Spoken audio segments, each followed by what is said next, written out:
Good morning friends. आज बात करेंगे shift to left in neutrophil. ये एक टर्म होती है जो कई बार आपको सीबीसी की रिपोर्ट होती है, ब्लड की रिपोर्ट है, उसमें लिखा हुआ मिल सकता है। तो इसका क्या मतलब है इसको हम लोग समझेंगे। तो shift to left of neutrophil means shift toward immaturity, मतलब जो न्यूट्रोफिल है वो ज्यादा इमेच्योर हो रहा है। इमेच्योर मतलब यंग न्यूट्रोफिल बोन मैरो से रिलीज हो रहे हैं। इसका मतलब है कि बोन मैरो में ज्यादा प्रोडक्शन हो रहा है, और बोन मैरो में ज्यादा प्रोडक्शन तभी होता है जब शरीर में इन्फेक्शन हो, शरीर को ज्यादा न्यूट्रोफिल्स की जरूरत हो।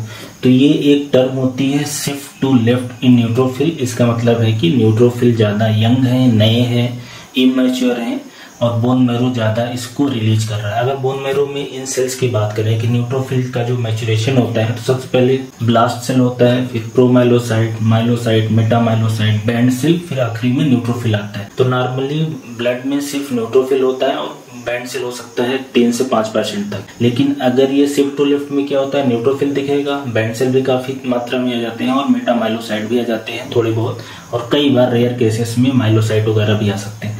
तो शिफ्ट टू लेफ्ट में ज्यादातर बार क्या होता है, न्यूट्रोफिल, बैंड सेल और मेटामाइलो ये दिखते हैं। और इसका मतलब ये हो गया कि अगर शिफ्ट टू लेफ्ट आपको रिपोर्ट में लिखा हुआ है तो इसका मतलब है कि न्यूट्रोफिल और उसके इमेच्योर सेल्स आ रहे हैं जो कि इन्फेक्शन को बताते हैं, इन्फेक्शन को डिनोट करते हैं। तो इस तरीके की अगर रिपोर्ट रहेगी शिफ्ट टू लेफ्ट, तो उसमें आप देखोगे कि जो WBC का नंबर भी बढ़ा रहेगा, न्यूट्रोफिल का नंबर बढ़ा रहेगा, और न्यूट्रोफिल के अंदर दूसरे टॉक्सिक चेंज भी लिखे रहेंगे, जैसे कि न्यूट्रोफिल के अंदर ग्रेनुल्स बढ़े हुए हैं, न्यूट्रोफिल्स के अंदर वैक्यूल्स हैं या डोले बॉडी दिख रही है। तो इन सब के साथ में ये टर्म यूज करी जाती है। तो जैसे शिफ्ट टू लेफ्ट की बात करें तो ये क्या हो गया कि एक तरीके का टॉक्सिक चेंज इन न्यूट्रोफिल मान सकते हो, जो कि ग्रेनुलोपाइटिक साइटोकाइंस की वजह से होता है। तो अगर शिफ्ट टू लेफ्ट लिखा है रिपोर्ट में, तो इसका मतलब है कि शरीर में इन्फेक्शन हो सकता है, बैक्टीरियल इन्फेक्शन, वो भी ज्यादा सीवियरिटी का, या तो शरीर में इन्फ्लेमेशन हो सकता है, मतलब बिना इन्फेक्शन के भी शरीर में इन्फ्लेमेशन हो सकता है,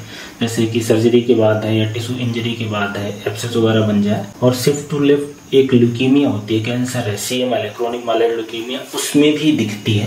हालांकि ये ल्यूकीमिया काफी रेयर है, लेकिन अगर शिफ्ट टू लेफ्ट ज्यादा है, परसेंटेज वगैरह लिखा है, तो एक वो भी कंडीशन हो सकती है। बहरहाल ये शिफ्ट टू लेफ्ट की बात करें तो दो तरीके का होता है, एक होता है डिजेनरेटिव टाइप का और एक होता है रीजनरेटिव टाइप का। तो डिजेनरेटिव टाइप का मतलब है कि जो बैंड सेल है उसका नंबर न्यूट्रोफिल से ज्यादा है। ऐसा सीवियर इन्फेक्शन या सेप्सिस केस में मिलता है कि बैंड सेल दिख रहे हैं लेकिन न्यूट्रोफिल का नंबर एक्चुअली ब्लड में कम हो रहा है। तो ये काफी खतरनाक बात है, ये डिजेनरेटिव टाइप वाला। ये तो हो गया डिजेनरेटिव टाइप वाला। और अगर रीजनरेटिव टाइप की बात करें तो उसमें जो न्यूट्रोफिल है उसका नंबर बैंड से ज्यादा होता है, जो कि इन्फ्लेमेशन या इन्फेक्शन के केस में होता है। हालांकि इन्फेक्शन या इन्फ्लेमेशन के केस में न्यूट्रोफिल का नंबर अगर बैंड से ज्यादा है, इसका मतलब है कि शरीर सेल्स बना पा रहा है, वो लड़ने की कोशिश कर रहा है और इन्फेक्शन को जल्दी ही क्लियर कर देगी। तो ये shift to left in neutrophil का मतलब होता है, आप एक आसान भाषा में ये समझिए कि अगर ऐसा हो रहा है तो शरीर में इन्फेक्शन या इन्फ्लेमेशन हो गया है, जिसको करेक्ट करने की जरूरत है।